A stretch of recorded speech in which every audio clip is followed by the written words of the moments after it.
every week. This episode is sponsored by the Losing It merch store. Yes, this week we are cut that out. Start over. This week we're focusing on the Losing It mask, and I really love the Losing It mask because, first of all, we all need these masks. We don't want to, but we still do. And what better mask? You don't want your mask to say Nike. No, you want your mask to say Losing It. Yep, I'm losing it. So go to nelsiespencer.com, go to the top of the page, over to the right, you'll see merch. Click on that, take you to our merch store, and we got a lot of stuff, but this week, focusing on that mask, because you know what? We all need one. We all need several. Losing it, losing it, losing it, losing it, losing it,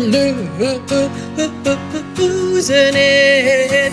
If you got a story, we don't care if it's happy or gory. So come share your losing it story. Hi, everybody. Welcome to Losing It with Nelsie Spencer. That's me. And the ever popular, handsome, and bearded and hatted Ronnie Whaley. Hi, Ronnie. Hi. That's your new greeting, Cotton. You know what? Yeah. Really good. Really good. You worked on it. About it. We're thinking about it all week. God. I think that really works because you went from hi to hi. So I think all the hours you put in, it paid off. Trying to see what was most attention grabbing and immediate. So I think next week maybe you try for a hey there, or like a what's up, or how you doing, or maybe just a little salute. I mean, who knows? We'll see. I'll meditate on it during the week. Right. Just go, check in with your spirit guides. How should I begin the podcast? So how the heck are you? Better today. I told you I wasn't feeling too well last. Feeling well. Yeah, I don't know. Honestly, I really think it's the cabin fever and just like not getting active enough just because it's really hard to right now with the snow and everything.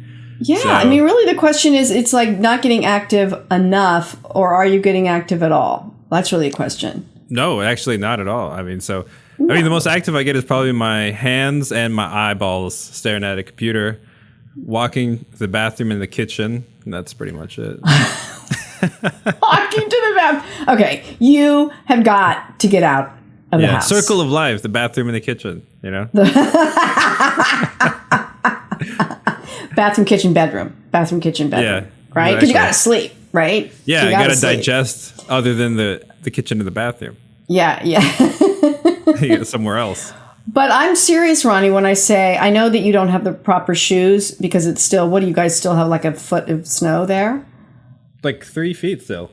Jesus Christ. Okay. Yeah, I tried walking out today and I just, like, my shins were already soaked. It's turned around. Okay. So you need to go on Amazon, or not Amazon, go to some local shoe store, if there is such a thing anymore. Buy yourself some snow boots. And you got to get out there because I'm telling you. I know. That will change. That will change your mood.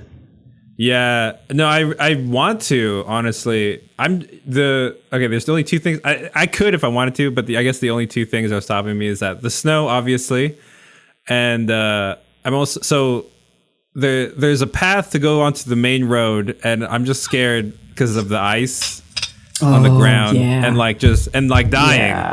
Yeah. Next to the main road is a river that is not completely frozen, but it's like freezing. You know what I mean? So yeah. So okay. So in your head, the scenario is you finally go out for that walk. You get there near the main road. You slip. A car hits you, but keeps going. You crawl half dead to the side of the road, roll down the embankment, and end up in the frozen river. Yeah. And who's going to know? No one's going to know. That's the issue. We're in the middle of nowhere. Don't you think a boss would miss you? Yeah, I would be dead by then, though. That's the problem. Yeah. You know what I mean? Plus, you wouldn't imagine, like, where could he have gone? You know? Yeah. So well, I think if he couldn't find you in the kitchen or the bedroom or the bathroom, he'd start to worry. Exactly. Well, that's true. Yeah, that's true. Right. So right? There's hope there. There's hope there. Yeah. Yeah. No, I thought about that. I did, though. When you said that you've been not feeling great the last couple of days and you thought it was cabin fever, I was like, absolutely. Yeah. Absolutely. Yeah. I mean, I'm lucky because I have a decent pair of snow boots. Should we get a lot of snow, which we really haven't. So B, nice snow boots. It's been warmer here and not so much snow. And I walk my dog at least once a day. So I am outside in the sunshine. How's my sound? Is my mic too far away? Oh, well, yeah, I didn't even realize. Yeah, you're a little bit far. Okay. You should just hold it. See, me and the mic. God, it's an endless saga. So, yeah, I get to go outside. Wait, are you talking in front of the mic right now? Yeah. Is it too close? Okay, no, it just sounds different, but I think you're fine now. Test.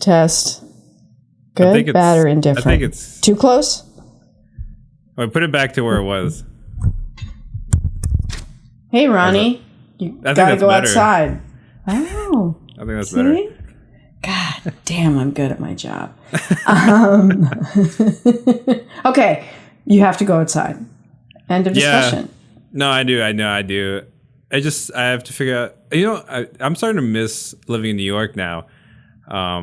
Just because, I had a phase last year now during the summer where I would at 10 p.m. I would just get on a bike and just bike from Bushwick to Manhattan Bridge and back, or Domino Park and just back, and then or sometimes I'll do it at 3 a.m. Just because I could. That's the thing about New York. When you live in New York, you could just do that. Yeah, it is the city that never sleeps. Yes, absolutely. Yeah, and I'll check, and it'll tell you how far you've gone. And sometimes I'll check and be like, "Oh, you went 26 miles." I'm like, "What? I've never done that before." And it's just in New York, you're just distracted by everything that's around you when you're biking. Absolutely. It's a little dicey though. Yeah, right? but I was thinking. No, I've seen a lot of crazy stuff. But you're on a bike, you're moving, so you see it, and there you go. Somewhere around my second year in New York, we're talking about decades ago, I bought a bike, and I was like, I'm just going to bike everywhere. And I'm 23, 24, and it was the days many, many fewer bikes. So fewer bikes in Manhattan. Do they have lanes? There's no bike lane. No, there's no bike lane. Right? And I'm biking down to my acting class, which was in I was Upper West, and it was East 20 something. And I'm going down Park. I'm because the lights are timed on Park. So I'm going down Park. And then at the end of Park, you run into that thing where you have to go under the Pan Am building. And it's kind of, I thought I was going to get killed. It's me and 600 taxis going through this little mini tunnel that goes under a building, kind of. Yeah. Yeah. And I didn't die, and I was excited about that. I never rode my bike again. That was it. Well, yeah, in the city, I was just in Brooklyn. I was just riding around Brooklyn. It's different. It's different. In it's a little mellower in Brooklyn. Yeah. Yeah, absolutely. Plus, if I was, because I do it at 2 a.m., there's no one around, I mean, the crackheads are around, but they're always going to be around, They're going to be around, and they don't have the focus to take you down off your bike. They might scream something at me, but Yeah. I'm gone you just say, later. Hey. Exactly. Yeah. Oh, the crackheads are always there. One time I was biking, and then some guy goes, "Hey!" and stops me, and I'm like, so I stop, and I'm like, "Yes," and he goes, "Where the girls at?" And I'm like, "I don't know." I just drive away. It was so funny. Was he a tourist? That I think he was just some drunk guy. Hey, you on the bike. I know. But you know where the girls are. But when he said, "Hey," he sounded really upset or really scared. So I was like, "What's wrong?" I gotta help this guy. Turns out he just needed help finding what, a little bit of PUSSY. Yes. I'm a horrible person. I'm so glad my children don't listen to this podcast, and they never will. The last thing, that would be their idea of torture, having to listen to me. I don't know. My dad podcast. listens to this. As well, he should. Did I tell you? My no, dad what's the was latest? What's the latest from Dad? He sends me a message. He goes, I appreciate you not using me as material on the podcast. Thank you. meaning you had used him and he didn't want you to?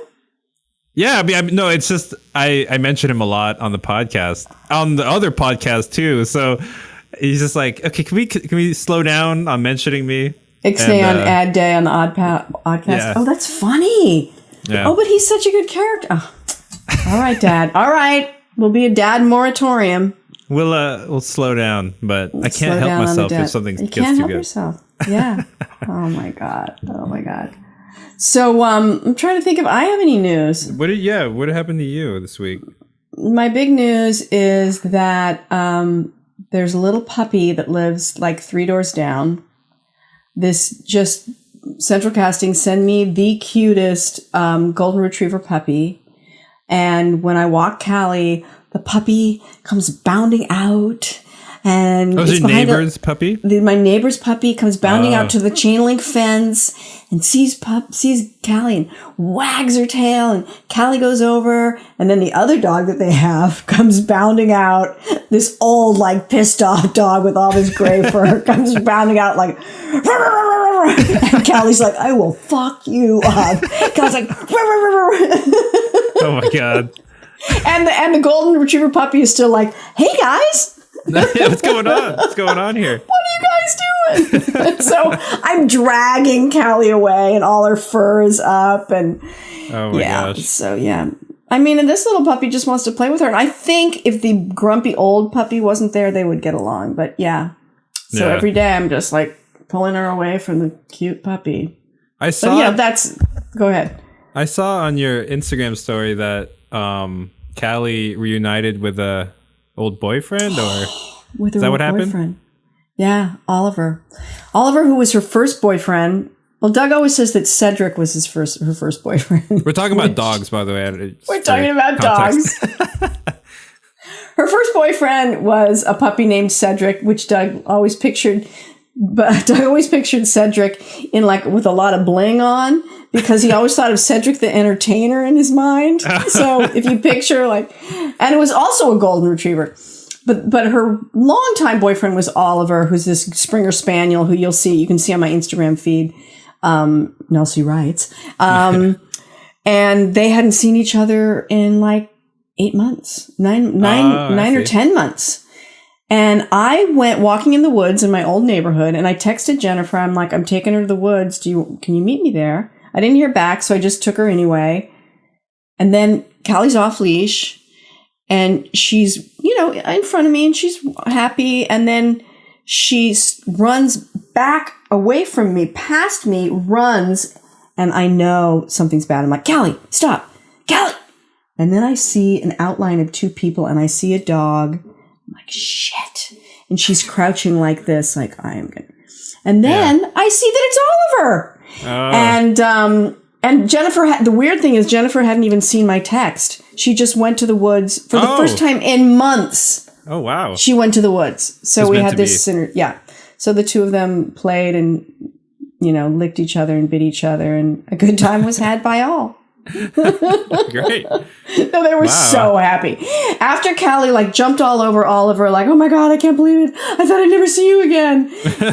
then she sees Jennifer and she's like jumping and licking her chin and jumping. And it was great. It was great. Well, she remembers.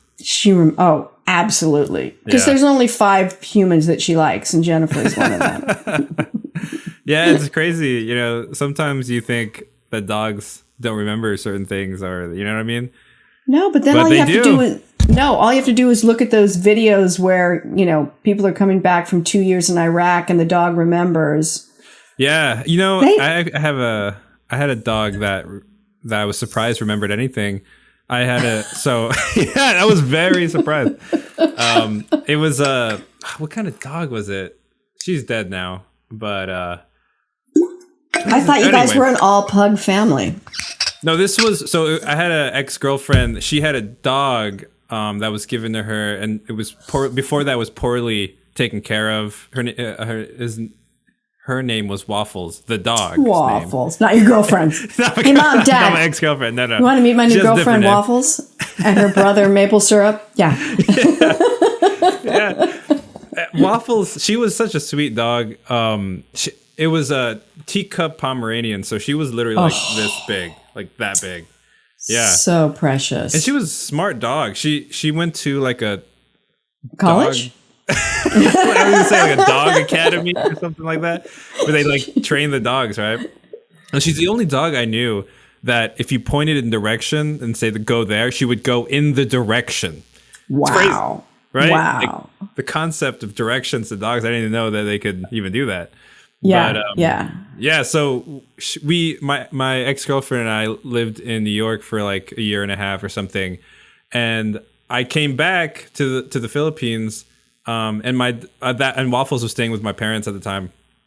I pick up Waffles, go back to our old apartment in Manila, and she knows everything about that apartment, right? And it's a condo basically. So we go up to the 16th floor, and I put her down in the elevator. And as soon as the 16th door, like the elevator opens, she runs out, takes a left, takes another left. She knows exactly where the door is. It's insane. It's been like a year and a half, and she knows exactly how to get there. She was so excited, And her brain is like so small. Right, that's the thing. That is the thing. With the Teacup Pomeranian, like, okay, whales are smart. We get it. Their brains are as big as a house, right? But with the Teacup Pomeranian, you're like, what? But, how about that dog on Instagram named Stella that has the little buttons and she talks? Yes, I've seen that. That's insane. God. Oh my God. What is up with that? That is my favorite thing. Stella, love, Christine. Yeah. That is this so crazy. This dog is, friggin' hunger for words. If you're not, I mean, she's got 150,000 followers. Asks questions. Yes. That's crazy. Yes.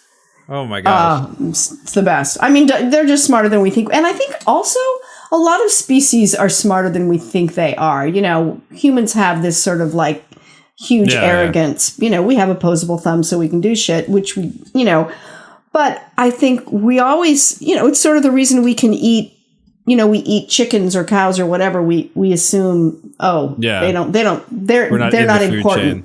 Yeah. Yeah. And then, you see all these videos where the chicken's got his head on the shoulder of the little boy. I'm like, I don't eat chickens, and those of you who do, that's fine. I still love you. But, I think there are many animals that are much smarter than we think. Yeah, absolutely. Including Teacup Pomeranians. Yeah, apparently, yeah. So that's my big week. My big week is walking the dog, and I went to the dentist. This time I actually got to the right dentist appointment, and I did not run into or over anyone on the way, and got my crown fixed. Yeah, that the exciting, glamorous life that I lead. Oh. Speaking of running people over with their cars, Sandi, the guest this week, she got hit by a car. Remember That's right. She got hit by a car. That's right. Oh my God. Sandi has like a gazillion stories. Yeah. She's and she is a storyteller, and she's a really good one. Yeah. So that's a very good segue. Perfect segue, right? I was just thinking about that. It's crazy. I've never been hit by a car, I think. So at least I had like I was hit by a truck. You were hit. Well, everyone's just hit by cars these days. Yeah. Was it in New York? So this is a good story. It's got a celebrity in it. So stick with me. Was it in New York though? It was in New York. Yeah. I'm standing at the bus stop on like 96th and Broadway, waiting to take my kids to school. Joan Allen of the Bourne Identity movies. I think she might only be in the second and the third one, but she was in Steppenwolf. She's a big star. Her kids went to school with my kids, and they lived in the 90s, and so we're all waiting at the bus stop together. And it's taking forever. So I step out into the street.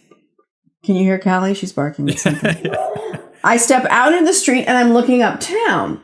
Uh-huh. And a truck, and it's not going beep, beep, beep. It's not. But this is a big truck, backs up, and it's probably only going this fast. Yeah. But it's so huge. It's a 2-ton truck. Oh, yeah. So there's no give. It hits me, and I go down. And really? Yeah. Did they stop? And Joan Allen is like, they stopped. They paid for everything. I went to the hospital. The ambulance came. Oh, Joan really? Joan had to take. Yeah. Because I went down. Like it sent me probably a solid 6 feet, and then I went down. And Cali, oh she doesn't like this story. She doesn't like this story. She doesn't like it when mom gets hurt. And ambulance came, took me to the hospital. Oh my gosh! The truck company paid for everything, including that my Coach bag got wrecked. But did you get did you break anything or? No, I mean I had scrapes, and they took me to the hospital because they didn't know whether anything was broken. And the oh my Jesus. God! Should I try to deal with her? What can you I think do? better. Let me see what she's doing. Okay. I have no power, but let's see what I can do. Sure. I'll yell at her. Callie, what, honey? What are you looking at? What is it? What is it? All right. So I guess she is dealing with the dog, Cali. What is she looking at? So a treat seems to work. Doug got home. My husband got home from grocery shopping, and she got very excited. But I don't know. We got her CBD treats to calm her down. Does it work? Because you tell me. I don't think so. Oh really? Oh wow. She's on pharmaceuticals. She's actually on pharmaceuticals. Yeah. Oh wow. She's a very tightly wound dog. Yeah. Oh, okay. She lived on the streets of Louisiana for her first 16 months. So she's, I think she's got some PTSD going on. You know what I mean? Yeah. If she had little buttons, she'd be going trauma, trauma. I need to see my therapist today. Up my meds. Yeah. God bless her. So that's the truck story. Got hit by a truck, scraped up, went to the hospital, was there for like 3 hours, went home. Oh my gosh. Yeah. So are you feeling left out that you haven't been hit by a car or a truck? I am feeling left out. You got hit by a car. Yeah. You hit someone with your car. Sandy got hit by a car. Yeah. One of these days. All right. So are we done? Is it time? Is it time for Sandy? I think it is. So Sandi Marx. It's a good show. Check her out.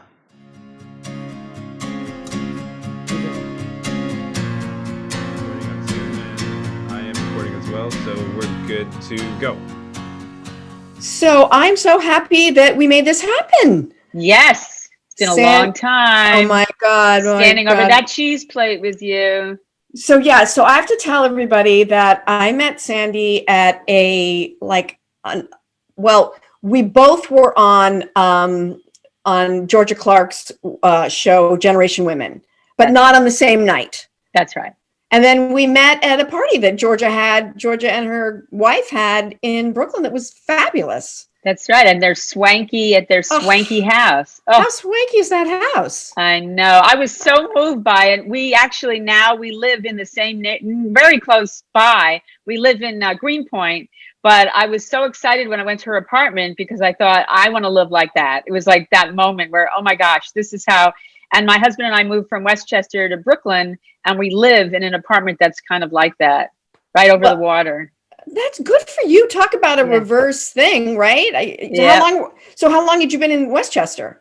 Oh, well, we raised our 3 kids there. So I lived in Westchester for about 25 years and put them all through school and got them all out of school. And then we both jumped in the car like the Beverly Hillbillies and loaded up the rocking chair and all of our crap. And we moved and we got rid of a lot of, you can imagine, accumulating for a family and a house for all those years. And then we moved. We actually did it slowly. We first moved to an apartment in White Plains. We bought an apartment at the Ritz-Carlton, which is very cool and hipster and all that. And we lived there for 5 years, which was great. And then we sold that and then came to Brooklyn. So it's been a great trip. Yeah. I love that. I love that. Well, when you and I met at George's, it was like, we were kindred spirits, because we're kind of the same age. I think we're pretty close to the same age. I'm 64. I'm 64. Yeah. I think we're both 56ers, right? That's right. Yes. So we bonded over that. We bonded over being just sort of like, we don't feel 64. We were 63 at the time. And I know we're supposed to stop wearing ripped jeans, but we're not going to. No. Inappropriate is my middle name. Thank you.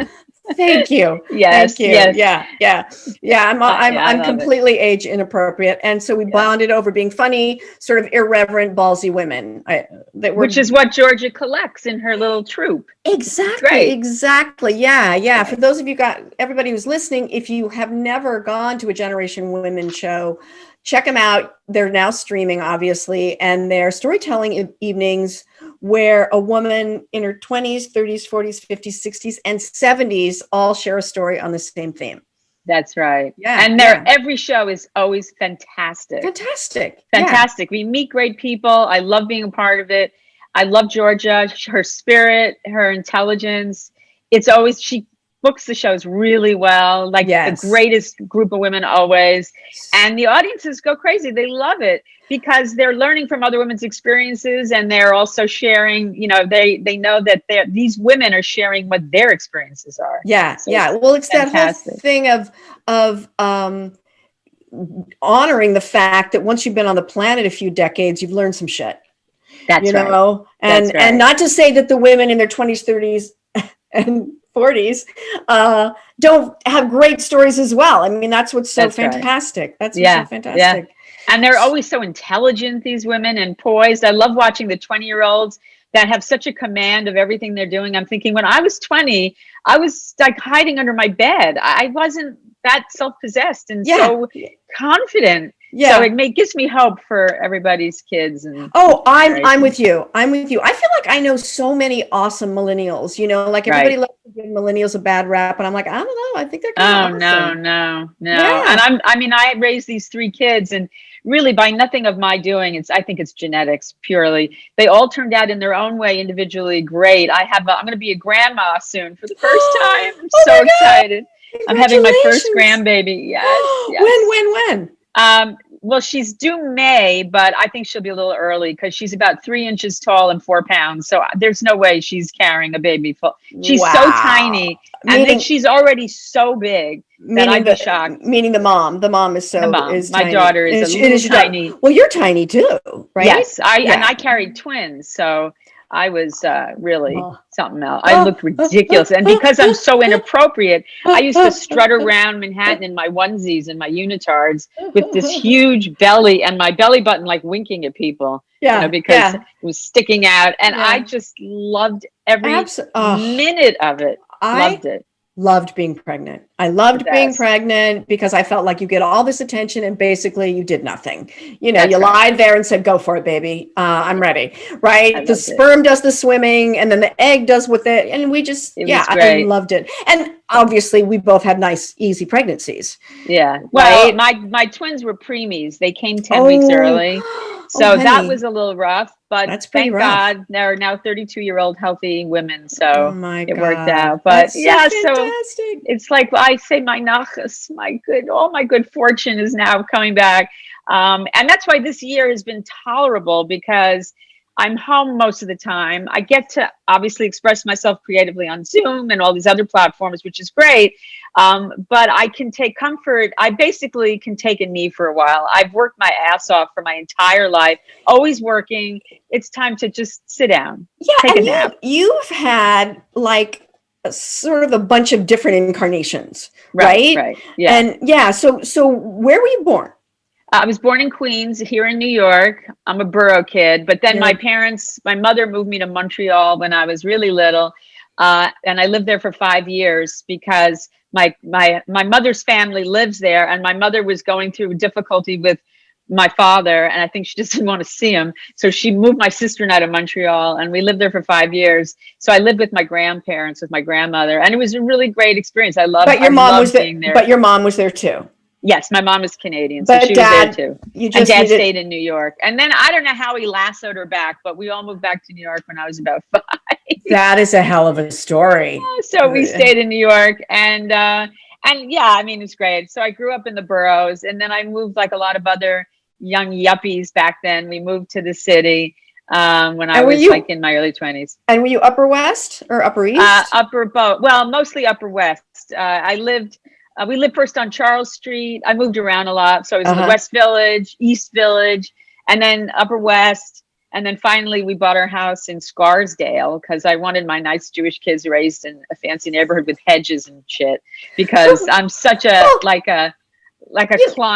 I kept telling people, oh, it's for the schools. Oh, fuck the schools. I wanted to live in a really nice neighborhood that sounded fancy. I want to live in Scars. I grew up in Queens. Let me live in Scarsdale, please, dear God. Please, give me this. I might still look like this, but give me this. Plus, Jean Harris had just murdered her boyfriend, the diet doctor.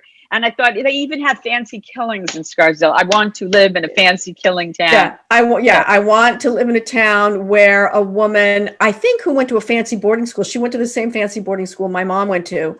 A woman who went to Madeira murdered her lover, who was a diet doctor. That's a good story. That's the story. That's Jean Harris. She was a head mistress at Madeira. At Madeira, yes, where my mom went to school, but I think she was also an alum. I'm not surprised. My mom would classy murderess. Yes. My mother would tell that story with like pride. Oh yeah, Jean, she went to Madeira. She was a class ahead of me. I'm like, Mom, don't brag. Yes, that's right. So that's why, and I used to tell everybody, oh, it's for the school system. Oh, it wasn't for the schools. I wanted to say I live in Scarsdale, but we actually loved it, and we raised our kids there, and we stayed there for 15 years or whatever. It was great. Hey, did you raise your kids in the city or in the suburbs? I raised my kids in the city, and I mean, we kind of did a half and half thing, because at one point we didn't have enough money for 2 private school tuitions. Yeah, that's why we went. And it's like, okay, I can live here and be poor, or I could pay and have a beautiful house and a backyard and really good public schools. Yeah. So my son and my husband actually moved down because we had a place down on the shore that was his parents' house that we inherited. So, which was our weekend house. So my husband and my son came down here, and my daughter and I stayed up there so she could finish high school. Oh, nice. So, it was nice, but pretty traumatic. Hard. God. Yeah. I mean, I can imagine. He wasn't, in a prison in Thailand, but to have, Brad Davis waiting for his girlfriend to lift her shirt at the prison my window. Poor son had to go to public school in New Jersey. Oh no. Oh gosh. Oh, little rag boy. Oh, but it was more about, picture that you had, it was sort of Sophie's Choice. Picture you had to look at your 2 girls and go, well, I'm going to keep this one here with me and have this one go. I mean, he went with my husband, and he lived, it was fine, but not ideal. I mean, and like I said, a high class problem. Let's be serious. Yeah. Well, I had the other high class problem, which was that I got a divorce from my first husband when my 3 kids were all under the age of 10, and we decided to co-raise them. So we had joint physical custody. So I bought another house in Scarsdale, 2 blocks away from our original house. And the kids every Friday would switch houses. And we shared a housekeeper babysitter who would move from the one house to the other house. And we did that for about 6 years. Oh my God. Yeah. Oh my God. That's a sitcom. Yeah. Am I right? My ex-husband and I are still really close friends. And we had rented a little cottage over Christmas with my family and my husband. And my ex came and spent the week with us. Oh my God. That's so cute. Yeah. So that's really good friends. That's fantastic. I love stories like that, because so often the ex situation is gotta make it work. Well, it's like everything. It's like, talking about what do you do all year during shutdown and during quarantine. You make it work. So you buy a couple extra puzzles. You get involved in Netflix watching, whatever it is. Whatever it is. Every day. Yeah. I give parties on Zoom with our friends. At 64, you figure out how to use Zoom, and you do storytelling events, and yeah, whatever. But were you in casting? I was a talent agent. I had I was a part of an agency called That's right. Yeah, what was the agency? Say it again. Schiffman, Ekman, Morrison, and Marx, SEM&M. Oh, remember it well. After the ampersand. So we were in business for a pretty long time. I left early because I had gotten sick. I have lupus. So when I got sick, I just didn't want to be there anymore. It was too much. So I sort of sold out my part of the business and to my partners. And I got to be home with my kids. So it was sort of a bonus. But it was a very gratifying business to be in. I loved it when I loved it. And then when it's not working anymore, it's not working. It's a hard thing to do for a very long time also. Yeah. But but it's so smart to know when to go, bye-bye, not working anymore, versus staying and being, unhappy or bitter. I mean, I loved it. I love the actors. I love doing it. But when you're sick or when you're really tired because you're dealing with all these other autoimmune issues, it's very hard to work full time. And how's the lupus doing now? How's it doing now? I'm stable. I'm worried. That's why I'm in the house most of the time, because I'm certainly, and this travesty talking about losing it. We are 64 and I have an underlying health condition and I'm still not eligible for a vaccine. I mean, and there are 28-year-olds who teach on Zoom arts and crafts part-time, and they're all showing on Instagram that they're getting their shots. Oh my God. That's like crazy. I have such vaccine envy. It's terrible. It's unhealthy. I have vaccine envy. Okay. I like that. So that's a new one. All these, people are showing my arm, and it's like, oh, fuck off. I can't get the vaccine yet. Yeah. But if you were 65, you could? Yes. In New York State, if you're 65, no matter what, you're eligible. You're in, yeah. And a half, like I am, and you have underlying conditions, you're not eligible unless you're a nurse. My husband, he's a dentist, so he's been vaccinated. But I guess not. I'm just not. Hey guys, Ronnie here again. So this week, for this episode, Zoom cuts out again, so that's why I'm here talking. Don't worry. With the newer episodes, we're working with a new program that'll fix all this, and it's gonna be way better quality and no more interruptions with me. And what do you think about this week's interlude music? Right? All right. Now back to the episode. Wait a minute. Isn't this the story you're telling me? Isn't this the losing it story? Okay, no. Okay, no. Sorry. No. But go ahead. Let me just ask. Everything sounds good on everyone's end? Okay. Yeah. Yeah. What about you? Sounds great. Okay, good. Sorry, Ron. Sorry, Ronnie, go ahead. We're in the middle of trying to fix it. I'm sorry. Yeah. Go ahead. We're in the middle. Ronnie's in the middle of trying to fix the volume for us, and Sandi and I just start talking again. So we completely forgot we were having that conversation. No, go ahead. Anyway, so this bathing suit company asked me to promote their bathing suits, and I wrote them very politely saying, I'm flattered, I'm impressed, but I don't think you mean me to, because I went online and I looked up their bathing suit company, and the girls in these bathing suits, I mean, they might be a little bit younger. A little bit, like 14, yeah. So he writes me back, or she writes me back. They're in Switzerland or Sweden. No, they were in Sweden. She writes me back. She goes, "Oh no, we know who you are. That's why we want you, because we need to have diversity."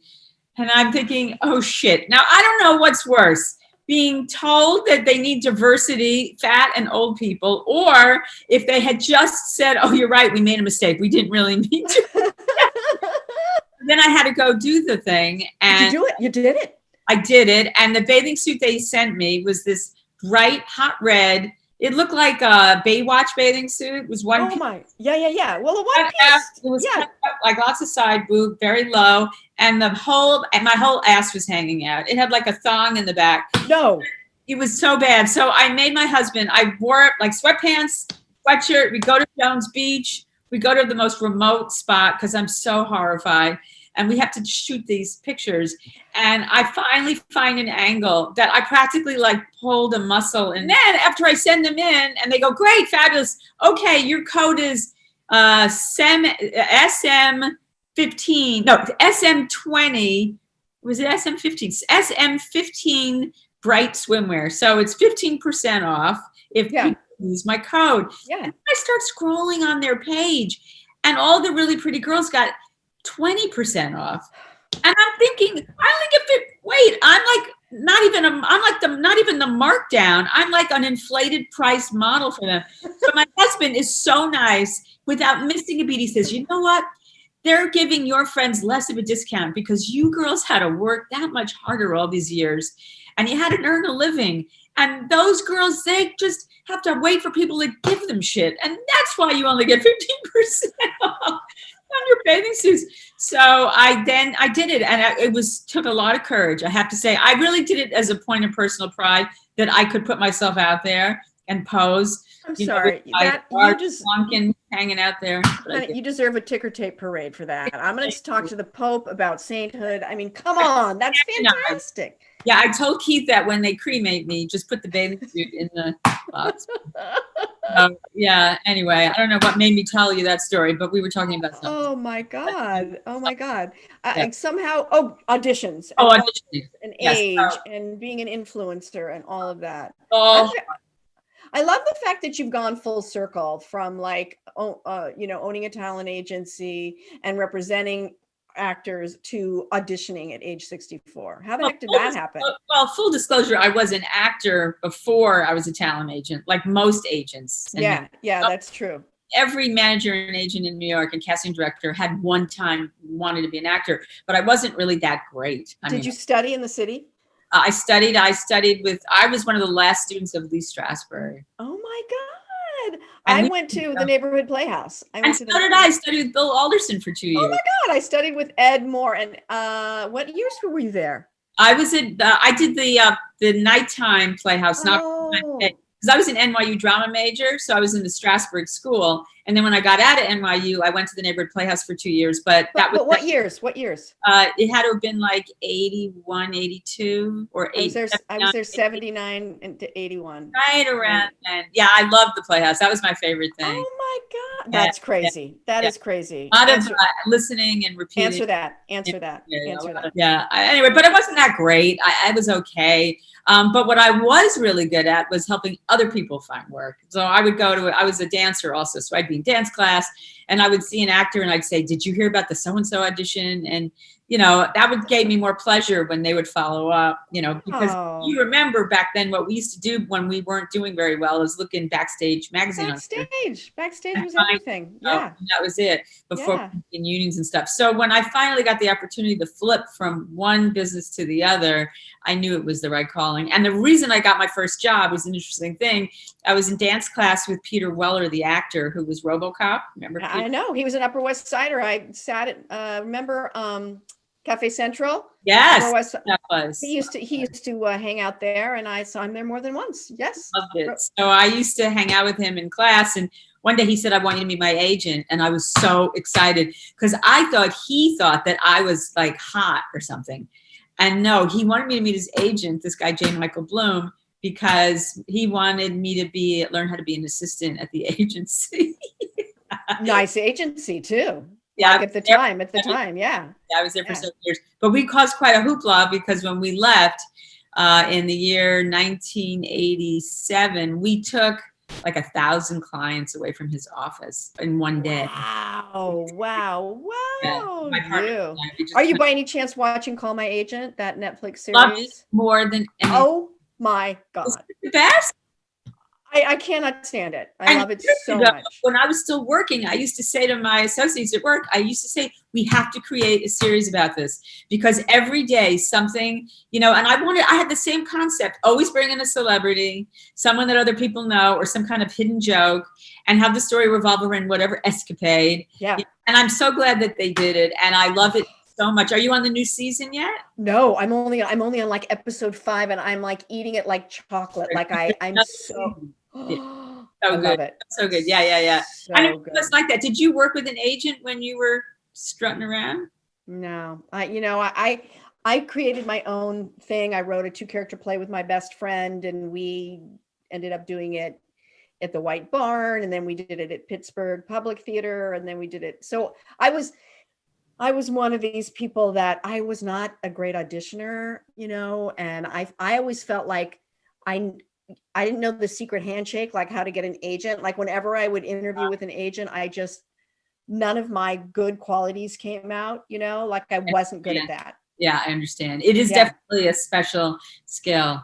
Yeah. I used to teach a lot or coach, like I would do these nighttime classes to teach people how to be when they go meet people like that. Yeah. And the problem is that a lot of agents are not necessarily as kind-hearted as I was. I was always like the mama bear, and they can smell desire and want and need a minute you walk in the room. So if you walk into an audition or an interview with an agent and they can sense that neediness, for some reason, a lot of these agents decide that that's their just kind of. Yeah. So you go in and you have to feign indifference, like you don't care whether you get the job or not.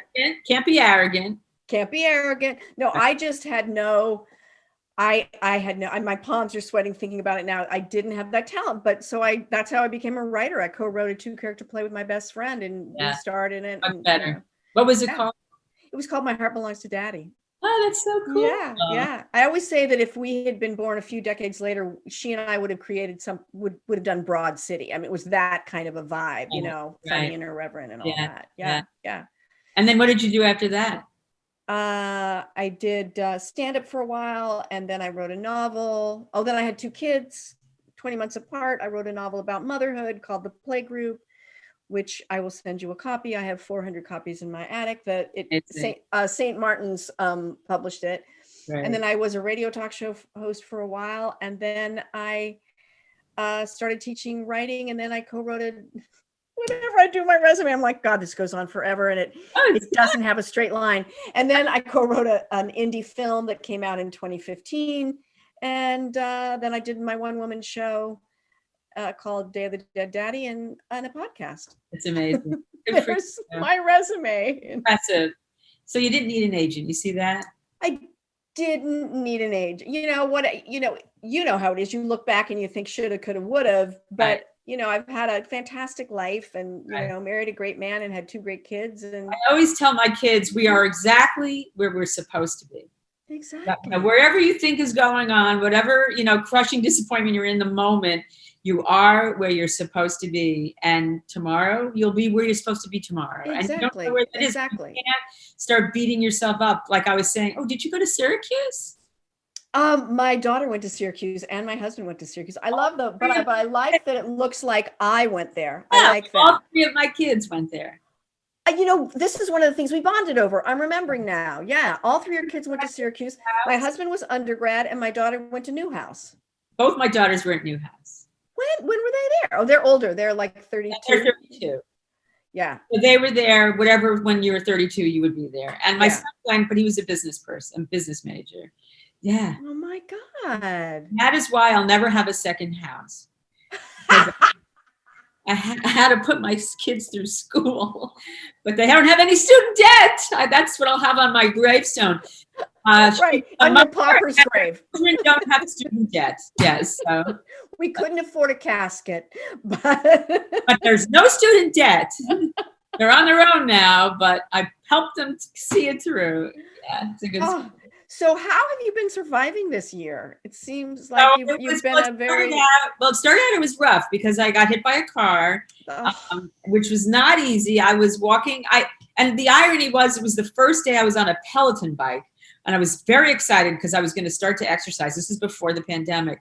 And I was all hopped up and excited that my building has 2 Pelotons. So I got on one. It's great. Got off the bike, went downstairs to go grocery shopping, and I park on the street. Where we live in Brooklyn, you can park on the street. Yeah. And as I was getting to my car, an Uber driver turned the corner and ran me over. I went literally up in the air, landed like in a swastika in the middle of Franklin Avenue in Brooklyn. And all of my swastika, all my goods and chattel, flying like CVS receipts and lip gloss and my Altoids, everything. And I was laid up for a while because he crushed my foot. And what happened was I recovered. And as soon as I started, and in the meantime, my documentary that I'm the feature subject of was being screened at all these festivals. And I'm going with my crutchy crutches and my wheel about, that little like thing that you roll on and you put right with your knee. Yeah, it was a nightmare because there was like the most exciting time for me, and I was hamstrung by this ridiculous foot. And then go ahead. So COVID hit, and I still hadn't really been outside. And our film, which was scheduled to be all over the country, we were going to tour all year. That was the plan. All shut down. The film is still in limbo because we still need to get a distributor. You can't just put, we need money. Tell me about it. It's a documentary, and it's called Fabulist. It's called The Fabulist, and Fabulist. But it's The Fabulist. He did it on purpose. The director named it The Fabulist because he wants people to think of it as either the Fabulist or is she a Fabulist? And it's all about my, resurgence as a human after 55, wanting to start a new career. And he followed me for 2 years through every nightclub, every bar, every downtown denizen of, everybody's in it. And it features lots of New York storytellers and comics. And then it also features, I went through a difficult emergency surgery because I had a terrible incident with my stomach where I had a torn intestine and I didn't know it. And I needed emergency surgery, and I was really sick for a really long time. Oh my God. That he was so excited. It was like, okay, we got stakes now. I got a movie. That was like the best part for him. So we got to chronicle my surgery. I had 2 surgeries. It was a nightmare. And when was this shot in 2019? It was shot in 19 and in 20. No, not 20. 20 was already done. It was shot end of 18 and all of 19. And it was already edited by the beginning of, we were already submitted to all the festivals for the 20. Oh my God, honey. So Jesus. we were shown at Cannes, which was exciting. And we won the top prize at the Big Apple Film Festival. Wow. We were so excited, and then nothing because. Oh my God. So to get back to it. How did he find you? He saw me. Filmmaker. He saw me perform at a show, and he came over to me and he said, I know this sounds creepy. I swear I'm not creepy. And then he sent me his resume and he sent me his other films. And he said, I really want to work with you. I'm inspired because I think I reminded him of his mom or something. I'm inspired. And I wasn't really that busy. My kids are grown. I'm like, okay. And plus I like people paying attention to me. Who doesn't like? Well, I guess there are people who don't like that, but I'd like that. Yeah. My best Blanche Dubois. So yes, please. So I've always depended on the kindness of strangers. Yes. And he practically moved into our apartment, and my poor husband had to deal with having this man in the house who was shooting away. But he had to get like our personal life but it was good anyway. So I'm very proud of it. I love it. And I really hope that it gets released at some point. It will be. It will get released. I mean, look, it went to Cannes, it won the Big Apple Film Festival. It's great. Yeah. It will get released. And I think that, we're at this time now where people of our generation are doing unexpected things, and they're sort of reframing what it likes, what being in your 60s is. That's right. And there's a lot of us. There's a lot of us baby boomers. And I tell you, I do credit AARP a lot because they have a very big branding leg. Like AARP does incredible advertising and campaigning for people over 40, not over 60. And it lets people start preparing themselves for getting older and sort of allowing for it and not thinking it's a dirty word being over 60. And I think people are starting to embrace it a lot more. Plus, a lot of their role models are well over 60, and they're looking up to them, there's so many of them. Jane Fonda, Lily Tomlin. Betty White. I mean, she's oh my God. So these women are becoming more of like the norm of what's fabulous, as opposed to, we'll put her over in that little pocket because she's old. Right. Exactly. Because old has been redefined completely. And I agree with you. I mean, that doesn't mean that I don't notice my waddle and all of that. But the thing is, I don't feel old. I look in the mirror and I'm surprised that I look what I look like, but I've been on the planet a long time, but I don't wake up in the morning. I don't feel creaky. I just, Well, you look very good. You look like a solid 48 to 52. As we would say if I could, I would kiss you on the lips right now. You need a 40 to 52, right? That's what it's going to say on my resume the next time I get an 8x10. But they don't even do right 8x10. And she looks 48 to 50. Special skills. She likes to talk a lot. Special skills. She looks fabulous. So, my God. So you do have a story for me, though, a losing story. Am I right? It's a crazy, stupid story, but it's very appropriate because I don't know about you, but I've been following the Mega Millions jackpot and all the other lottery stories recently, where I think the Mega Million, it was like up to $100 million. It was crazy. Somebody won close to $100 million last week. I didn't know that. Yeah, and I think that's one of the reasons why even now when I go on auditions for whatever stuff that I'm called for, I always think I'm going to win because I do have a winner's mentality. I never win. Let me just be clear. But I do have like this winner mentality, and it started when I was a really little kid because when I was about 8, and we were broke, we had no money, we were super poor. And one day I put my name in a raffle at a Baskin & Robbins, which now I wouldn't eat that. It's like, I don't know. It's made out of plastic. Yeah. Like 5 Mile Island. I don't know what it's made out of. But back then it was like the thing. And I put my name in the fishbowl and I won for my 8th birthday a cake. And I don't know what it was in my head that clicked, but I thought, okay, I'm going to be destined to be a winner. This is it. I'm going to win shit. I'm going to win things. I was so committed to this idea that I made my parents, I was a smart kid. I made my parents buy magazines at Publishers Clearinghouse because they had the sweepstakes. And I knew, even like at 9 years old, that you can't win unless you buy a magazine. And my parents were always so poor, but they humored me. They would get like Good Housekeeping or whatever. Yeah. And then I think, okay, well, I'm a winner. So I would look through the peephole in our apartment, waiting for Ed McMahon to show up with a check. And I was already thinking, I'll get him to fold it in half to come inside my apartment because he won't be able to fit through the door. I'd go to the train in the morning as a young adult and I would look for the prize patrol. Where's the white truck? Where are the balloons? I've always had it in my head that I'm supposed to win something. I don't win things, but I always thought I should. So I always like to get those like scratch off tickets, do they do like an automatic thing when you go to the lottery, go to the candy store and they do a quick pick for you, whatever it is. Yeah. More than 5%. Always do that. Always in it. Okay. Oh my God. Got to be in it to win it. So that's who I am. Okay. A pathetic, got to be in it to win it person. All you need is $1 and a dream. Okay. Yes, absolutely. So, all right. So now this is a couple of years ago. We live in White Plains in our apartment. And we get lazy because we're getting old. So we don't make big plans on a Saturday night to go to some fancy place. And I said to my husband, let's go out. We're too late. He goes, all right, so we're going to go next door. This is about as far as our legs will carry us because we happen to live next door to the Ritz-Carlton Hotel. And they have a very sexy tapas restaurant on the roof. Great Spanish food, great everything. And I thought, this is perfect. We'll just go there. So we get dressed. We go over. Now, to get from the lobby up to the restaurant is... Do you remember, you're old enough to remember this, is they hyperbaric or hyperbolic or some kind of, what you call it? It's that glass tube that you would put up to get, send a message to someone before we had these phones. Drive-through. If you do a drive-through deposit at the bank, they suck it up. Yeah.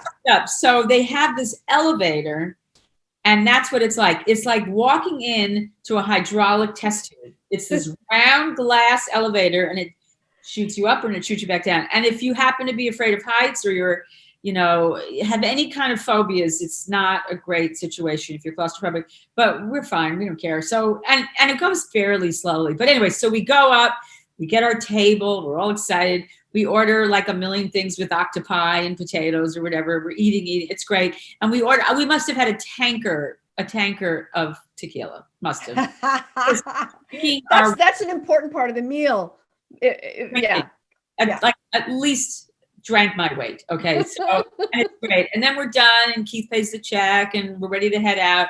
And we're kind of staggering. And then we got to get back on that fakakta elevator. And now all of a sudden it's not as sexy, this elevator. Now all of a sudden it's like a glass tombstone because I have to get my balance and you're looking outside. You can see the street. You can see everything. You're seeing yourself drop. And I'm seeing my life. Yeah. And I'm also envisioning that I'm going to throw up in the elevator and it's going to stick to the window. Like I'm imagining what will happen. But while I'm holding on, I look down. And when I look down, I see like a Willy Wonka gold ticket. What I see is shiny. And, even with my drunkenness, I can tell it's an unscratched lottery ticket. And all of a sudden, because I am who I am, I sober up. Like in 2 seconds, I am barking orders at Keith, my husband, give me a coin. I need to scratch this ticket because I have plans now because there's a ticket. So I pick up the ticket and it's as if I had never had anything to drink. I am completely straight, sober.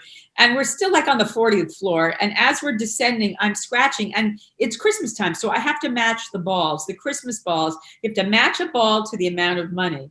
And there's like 2 rows of this. And then I tell you the top prize is $10,000. So I'm scratching. You see those little gray cinders flying everywhere. Yeah. Scratching away. Oh my God. Well, before we got even to the 15th floor, I had scratched everything off. I looked carefully and sure enough, we won $10,000. Oh my God. Okay. So now I'm apoplectic and we are both, my husband's 6 feet, I'm little. But the 2 of us are jumping up and down in this glass elevator. You can feel the elevator. And I'm thinking, oh, great. I'll be like Alanis Morissette. It isn't ironic. I'm going to plunge to my death holding a winning lottery ticket. So before we got to the lobby, I had spent the money. I knew what we were doing. I was so excited. So we get out of the elevator and we start skipping back to our apartment. And I'm not from the skippers, okay? And my husband at 6 feet, bald, gangly, looks like the Scarecrow. And I look like a very drunk Dorothy. We are skipping our way back to our apartment. We get into the building. We see the doorman. We hold up the ticket. We won. He's so excited. He's hugging us. I'm already thinking I'm going to buy the doorman like a new cashmere cap or something. Yeah. I'm such a good person. I'm even going to buy the doorman. I'm such a wonderful person, but I'm a winner first. So get to the apartment. And now I can't even get my coat off and I'm already opening up my laptop because I've decided I've always wanted to take our kids to Hawaii or any place exotic, but I couldn't really afford to buy 5 round-trip plane tickets to a fancy place and then stay there for 10 days. Yeah. Plus, Pete's a dentist. He never takes off from work. I thought, oh no, we have no more excuses. We are going. We are going away. We're going to clear their February schedules. We're going to go. So Keith grabs our dog, Elvis. It's a tiny little, poor, sweet little Yorkshire Terrier. God rest your soul. He takes Elvis and he says, I'm going to take Elvis for a walk. And he takes the ticket with him. And I'm thinking, what do you think? I'm going to run away with it? Like, you don't trust me with a ticket? Like, I'm going to leave you? I'm nervous already. So he takes the ticket. He puts it in his pocket. He goes with the dog. He goes for a walk. And I'm typing and I'm asking the kids, can you clear these dates? What's your schedule like? And they're like, what's going on? I said, I'm not sure yet what we're going to do, but I think we're going to go on a vacation. And they're all really amped up. So then Keith gets back up at the apartment and now he looks like a different person. His skin looks beige. He's very upset. He puts down the dog and he goes, okay, I have to tell you something. Now, at first, I think he's going to say he was mugged and that someone stole the ticket. That's what I'm thinking. He said, well, I looked on the back of the ticket because I have to know where we're going to go to collect our prize money. Because usually when it's a large amount, you don't go to the local dealer. That's only if you win like $50. When you win a large amount, you go down to the lottery office. So he said, I looked and I read it carefully. And it said, hi, guess what? If you think that you just won $10,000, then you should take this ticket to the South Pole and ask for Santa Claus. Ha ha ha ha. Only kidding. It was a joke. It was a joke. Somebody thought this was a funny joke to throw a ticket on the floor and have me scratch it off and think I won, when in fact it was a practical joke. Oh my God. Who's that mean? Is that not the meanest? And here I am telling my kids that we're on vacation. For a moment there, it was like, I just lost it. It wasn't like I won $10,000. I've lost $10,000 out of my own bank account. I lost the money. I thought I was really, you went through like, Elizabeth Kubler-Ross stages of grief. Yeah. I was shocked. I was angry. There was no acceptance. I was just upset. And then I really thought I had been robbed, even though technically I hadn't lost any money. No, but you had that money. I had the money. You had it. You had it. I do have to say, when I got a little distance from the situation, when I step back, because I am always a Pollyanna. I mean, I raise my kids to always believe, like, just look forward, put one foot in front of the other. Don't look back. You know what? Even though it was so dreadful and I thought I was going to throw myself out of a window for 5 minutes there, the truth is the excitement, the elation, the skipping that I had never done since I was a kid, that my husband and I skipped for that half a block. We skipped to a loo, to my darling home. That 5 minutes of skippage, that excitement of boasting the doorman, that thrill of going online to Trivago, where that like icky looking, it looks kind of rapey with his shirt open. All that, thinking I'm planning this trip. I'm gonna, that excitement was so great that for like that hour, I was so jubilant that I thought, you know what, it was almost worth it to have that hour that I wouldn't have had the day before. Like it was, I always now we only spend like $5 on like the big jackpots, not because we're going to win, because we're not winners, but because that feeling of unbelievable jubilation of planning what you're going to spend the money on before you've even won. And I know everybody does that. Like you buy a big, like $100 million lottery ticket, and all of a sudden you're telling your kids, I'm going to buy each of you a house. And we're all going to Paris, and I'm going to go give half of my winnings to charity because I'm such a noble human being. Even though and there's a certain joy. I think people buy the tickets. Half of the reason they buy them isn't so much because they're going to win, but the excitement, the fantasy of fantasizing about something that could happen. Yeah. So, I still do it. Oh, that's a good story. I love the whole skipping thing because there's a saying. Move a muscle, change a feeling, and my brother had a really good friend. He's a good friend of mine too, Stuart. And Stuart went through a phase where he would skip everywhere in New York because he was going through a little depression, and he discovered that when he skipped, he felt better. So it was like the 90s. And if you ever saw a guy, like skipping down Columbus Avenue, an adult male, it was Stuart just trying to keep that serotonin going, Oh my God. I'm skipping. And nowadays, people would say, oh, he must be on the spectrum or something, Right. You just wouldn't even imagine, like nobody would imagine that an adult could actually be carefree and footloose and fancy-free. Yeah. But it was such a great hour. It was very upsetting when it was over, but we had something, the two of us, we were giggling, we were acting like we had were named king and queen of the senior. Well, you were acting like you'd won out of the blue $10,000. That's right. And it just tells you that how much we can change our mood simply by changing our belief. You didn't win 10,000, but you thought you had. That's right.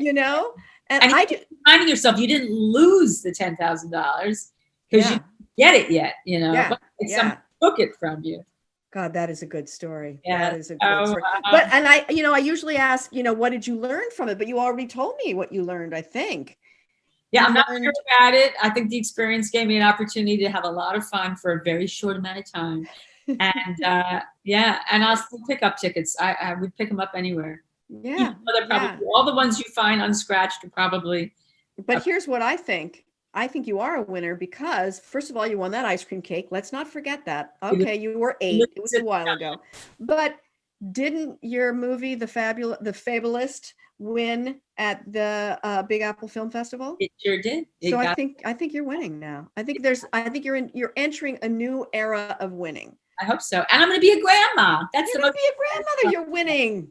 Yeah. You know what? You've got this whole new life career, which is not that new anymore because you've been doing it for a while, and you're about to be a grandma, and you have some guy just saw you and said, I want to make a movie about you. I was come on. I was flattered. And he's a great guy. And he's very talented, and his name is Frank Rui, and I want him to make lots of good films, and hopefully none more during a pandemic, so he won't have to worry about whether or not anyone ever sees it, rather than he's sending the streamers to people, because it's look, this isn't going to last forever. That's right. It's not.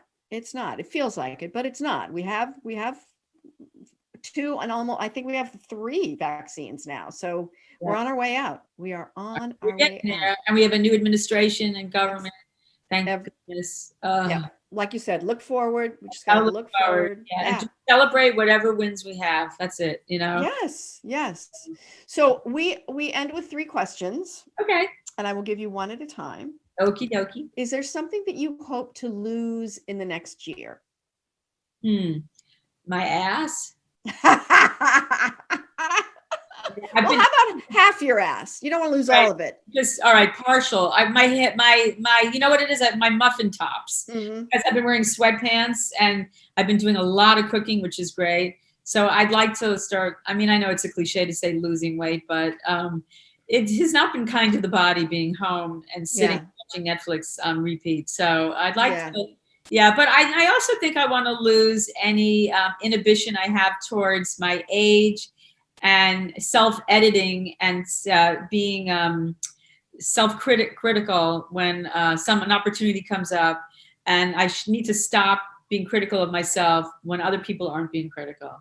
Excellent. My daughter always tells me that. Like if I send my daughter, you know, a text from a casting director or a producer who wants me to consider doing something, I'll always send it to my daughter and first say, do you think this is a mistake? Or do you think when they realize who I am, they'll say, oh, no, never mind. And she always says, Mom, you've got to stop doing that and just accept you being you has its own market. My daughter's also, by the way, in talent management in LA.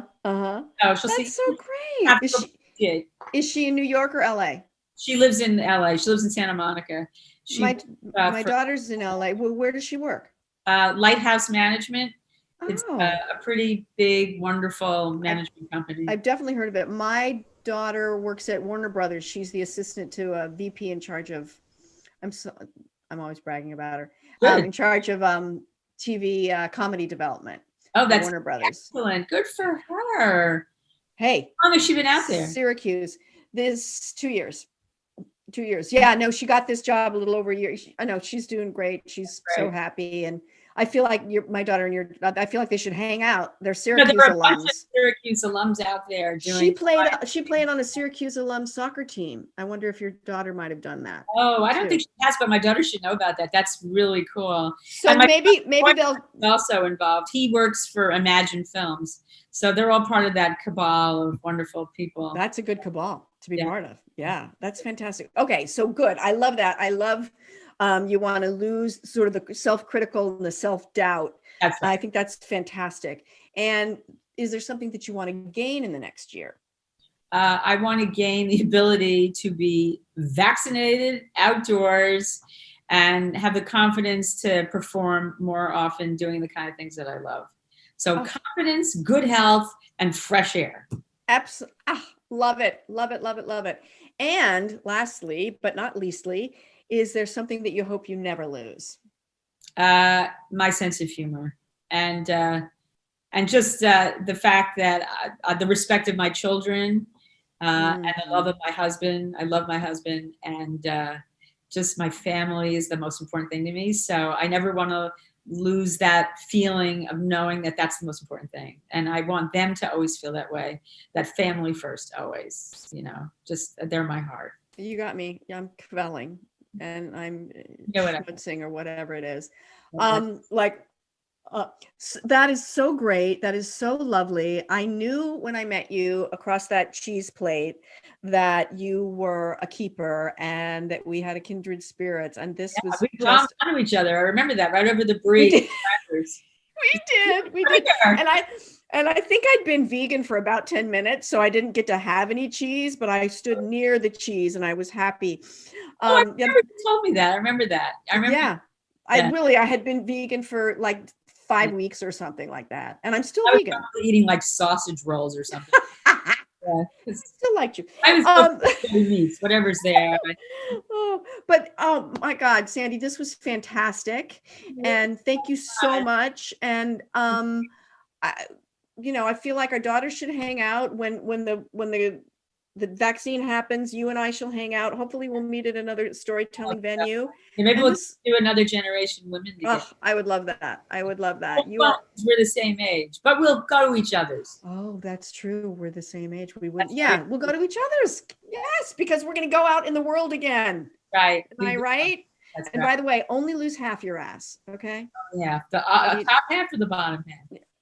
maybe the side? I don't know. I just did this podcast last week. It's a music podcast. And I told the story about how when I was an actress, I was hired to be Pat Benatar's ass double. But that's another story for another day. Oh my God. I think you're probably the only person on the planet that can tell that story. Nobody else got to be your ass double. I think our asses have probably dropped it just the right. But anyway, yeah. Well, this was great. Thank you so much. And everybody, when the Fabulist comes out, find it and watch it. And I know it's going to be great. I can't wait to see it. Thank you. All right. Thank you. Mwah. Bye. You're good to go. Okay. Well, she's fun, right? Yeah, she's great. She knows how to tell a story. She knows how to. She's hilarious. She is so funny. She's so funny. Yeah. And it's fun to have somebody on the podcast that was born the same decade as me. That's all I can say. Do you know how she was talking about the bathing suit thing? That's right. She sent me the picture. She sent me the picture of her in the suit.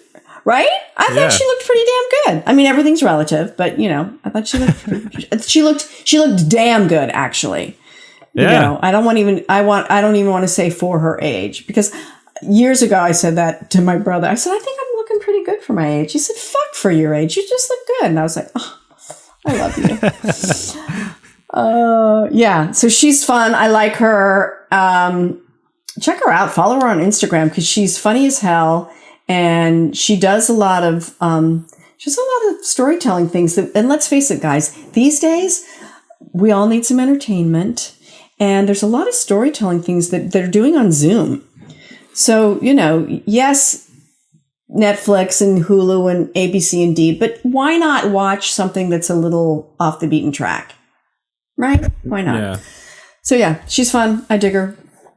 And, we got, do we have a fan letter? Letter? Yeah, you want to do a letter? I do. I want to do a fan letter. So this one, last week we asked if you guys could send a letter about the one that got away, right? The one that got away. So I listened to this one. I mean, I listened to this. I read this, and it's sad, but they're all sad. They're all sad. Yeah. Well, they're not all sad, but I think the one that got away is always going to be sad. Yeah. Yeah. Right. Absolutely. Yeah. Unless it's a rom-com, because then they get away and then the next thing you know, they're back together, right?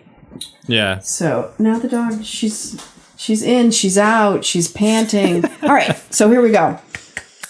Hi, Nelsie and Ronnie, ! That's nice. It is safe to say within the first 5 minutes of meeting Greg, I fell in love. Oh, so love at first sight. What? You can't hear Doug, but in the background he's going, shut up. He's whispering to her. Shh. Gonna have to give her more drugs. Okay. I'm gonna start over. Go ahead. Hang on. I need some water.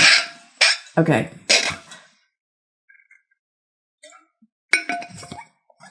Oh my God. Pregnant pause. Okay. Hi, Nelsie and Ronnie.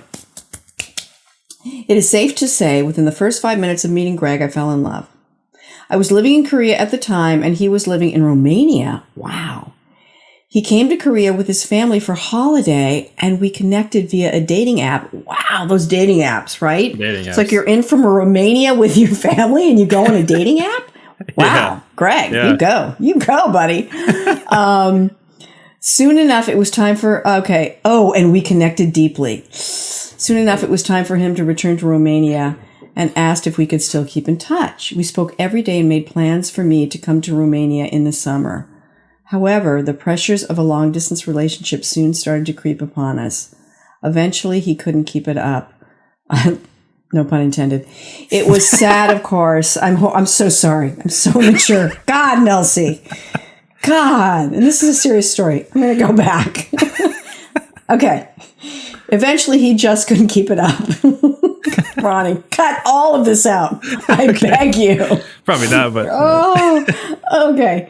It was sad, of course. It is sad. in any context. In any context. Yeah, either way, it's sad. Either way, it is sad.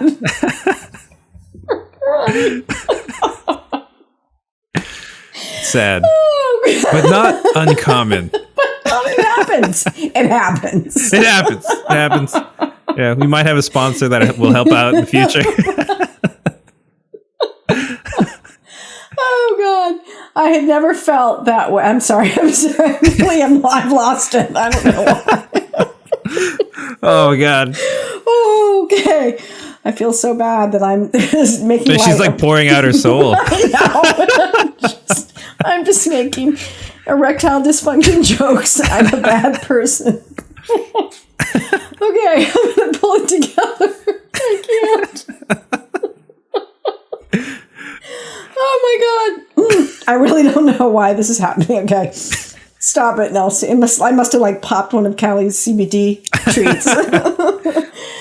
Okay. I'm not going to read that line again because it's going to make me laugh. Okay. We know what happened. Okay. He was sad, of course. I'd never felt that way about someone. Oh, and of course, he had to be living halfway around the world. The one that got away due to distance. Okay. A year and a half later, we reconnected.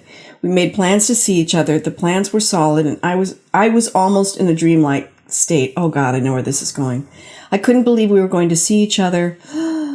Oh, 2 days before a reunion, coronavirus hit hard, and the whole world went into lockdown. We couldn't see each other. Since then, I found out he has a new girlfriend. Oh, I'm so sorry. It was heartbreaking. Hope was pretty much lost. Now I live in Russia with one of my close friends. Wow.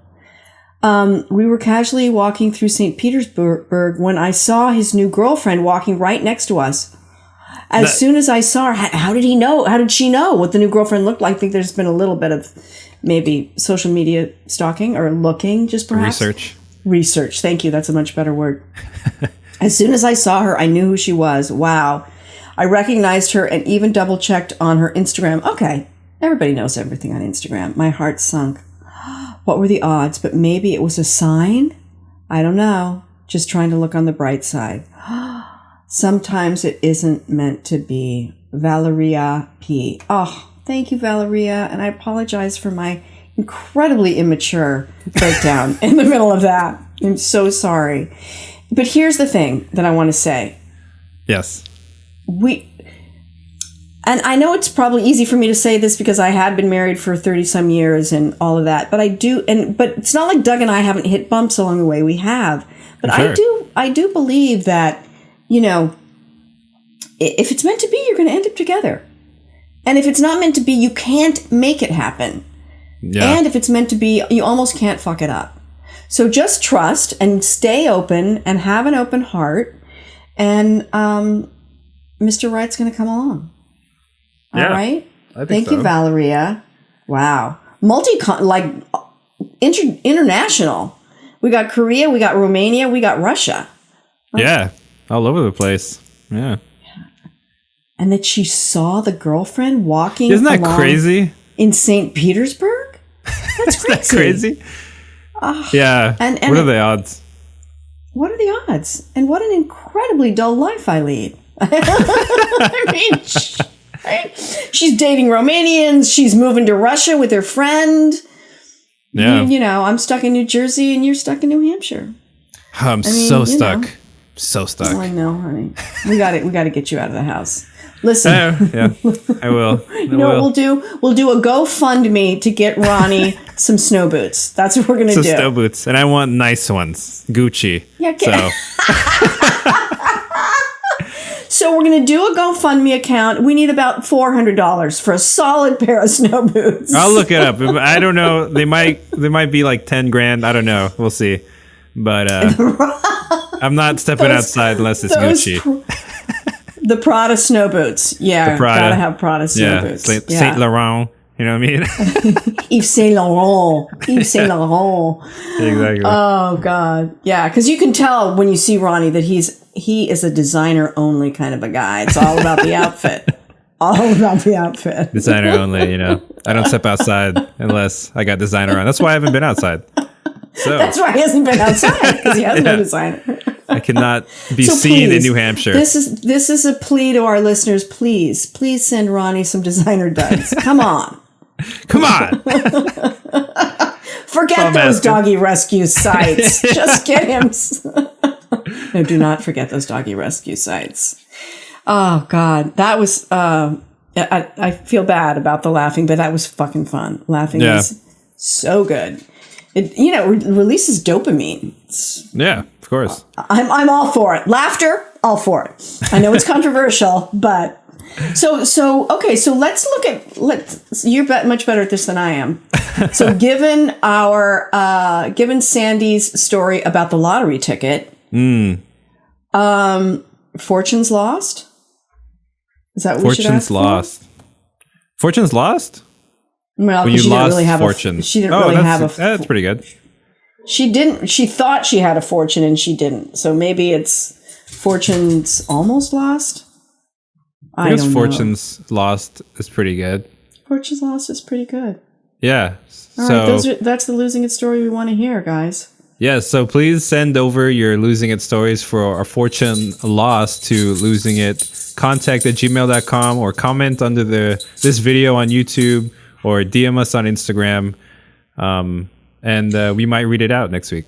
Yeah, and do rate, review, and subscribe, guys, if you're listening on iTunes. And subscribe if you're watching on YouTube, subscribe. Yes, we're and comment. road to 1,000 subscribers right now. Yeah, so, we're getting there. We're one subscriber at a time. Yeah. Tell your friends. Tell your enemies. I don't care. Doesn't matter. Yeah, so that letter kind of reminded me of some rom-coms. Like I've watched rom-coms, I'm pretty particular because there are some good ones out there. And I recently watched When Harry Met Sally, and I've never watched it before. And because it's been referenced so many times everywhere. Everyone's known it. I watched it for the first time, and it's like, in the best way I could describe it is it's incredibly pleasant. It's an incredibly pleasant movie. It's incredibly pleasant. Yes. It's like great. Yeah. Yes. I mean, I loved it because, it came out right at, I was the perfect age when it came out, and I was a big Billy Crystal fan. And, he's a pretty unlikely romantic lead. And he never really had another romantic lead after that. So I really dug that. I dug that this sort of unlikely guy is, and then now they do it all the time with Seth Rogen and all that stuff, but it was a little unusual, right? He's not handsome. He's no offense, Billy, I love you, but he's not, he's no Ryan Reynolds. Traditionally. Right?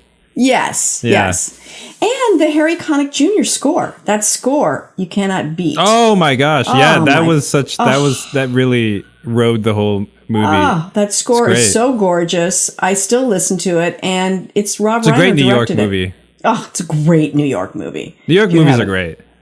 Oh, God. Yeah. I mean, I hate to say it, but I love Manhattan, even though it's Woody Allen being with Mario Hemingway, who's still in high school. My God, that movie would never get made today. But, I mean, I just creeped myself out. But I haven't seen that. Oh, it's beautifully shot. It's all Gershwin music, and it's his love letter to Manhattan. It's gorgeous. I love Woody Allen. And a little creepy. I do too. Yeah, I mean, with a little crazy, with a little genius, you get a little crazy. It's crazy. It's not right. It's not right. No. It's not at all right. You cannot leave your wife for your adopted daughter. Sorry. No, I don't think really that works. Weird. But not especially your adopted daughter that you've known since she was 12 or whatever. Yeah, no, it's super weird. It's super weird. But I loved Midnight in Paris. It's one of my favorite movies of all time. Such a great movie. Good movie. Oh my God. Oh my God. And I just saw that recently. Really? I just saw that. Yes, I just saw it within the last 3 months. So good, right? So beautiful. Owen Wilson and Marianne Cotillard. Another lead you wouldn't expect for a Woody Allen movie. True. And yet, once he's doing it, you're like, oh, perfect. Because, he is that sort of fumbly, stuttery thing. He's like the non-Jewish version of it, right? Yeah, exactly. He's like the California kid, He's the California surfer version. Yeah, exactly. Yeah. I love such a good movie. the they said it. They were. Remember the end where they were like, it doesn't, I forgot what they said, but like as a creative, it doesn't matter what time you're in. You always want to be in the past. You're never going to be happy in the current time you're in, you know? And it's kind of like, it's a great point. Because, you know, we always romanticize the past. We completely romanticize it. Yeah. I mean, my husband's always like, well, when we were kids and, you know, you could get a baby Ruth for a nickel and, you know, and our parents did the same thing, you know, and, you know, our kids will do it. I don't know. Are you romanticizing your past? I'm a very nostalgic person, but I don't know about romanticizing it. I'm really nostalgic. I think there's the difference between being nostalgic and thinking like everything was great then, which is bullshit. Everything is never always great. You know what I mean? It's not like everything was great. You know, I think that it's easy when you're grown up. When you're grown up, she says to 25-year-old Ronnie, when you get older and your childhood is further away. Yeah. Sometimes it's easy to look back at it as if it was some soft focused perfection. I mean, I romanticize moments for sure. Like, let's say like the 90s, like, oh, I wish I could have lived like a month in the 90s as a 20 plus year old, you know, like, oh, that'd be kind of cool. Or like the 80s, you know, but I mean, I never get hung up on it because I can't do that. You know what I mean? You can't. Yeah, so yeah. I'm not depressed about it. All right, so here's another good thing. Then we'll just toss this out there. Okay, so obviously we want to hear. Send us a letter or DM us or write it in the comments of Fortunes Lost, and you can also talk about your favorite rom-com. Yeah, your favorite rom-com and why, or your favorite rom-com in New York City. I mean, let's face it, New York's fantastic. Have you seen 500 Days of Summer? Yes. Great. Very good. It's great. I loved it. So good. I love Zooey Deschanel. Yeah. I just started watching a movie last night with Joseph Gordon-Levitt as like a 10-year-old. He's with a 10-year-old? Demi Moore. Yeah. Oh, yeah. He's the kid of Demi Moore in... That's right. I think I remember this. He started really young. And he's got like hair to here. Yeah. Yeah. That's right. Yeah. Anyway. So there you go. 500 Days of Summer. Love it. Yeah. We'll just next week, we're just going to mention, oh, that movie? Yeah, I like that too. Oh, that movie? Yeah, that was a good one. Yeah. So tune in for that. If you haven't seen any of these movies, you probably watch them. All right. So I think, did we do it? Are we done? I think so. All right. The only thing left to say is don't poop in the ocean. We'll see you next week. Don't get hit by a car either. All right. See you guys. All right. Bye. All right. Losing it, losing it, losing it, losing it, losing it, losing it. You came and you listened to the story. I hope so much that it didn't make you sorry, and I hope so much that you'll come back again. Losing It, hosted by Nelsie Spencer. Produced by me, Ronnie Whaley. Theme song by Hunter Williams. Follow us online on YouTube, Instagram, Facebook, Twitter, and all podcasting platforms at Losing It Podcast. Viewers can email Nelsie with questions or comments about life, writing, comedy, or even your own Losing It story for a chance to be on the Losing It Podcast at losingitcontact@gmail.com. For everything Nelsie and everything Losing It, visit us at nelsiespencer.com.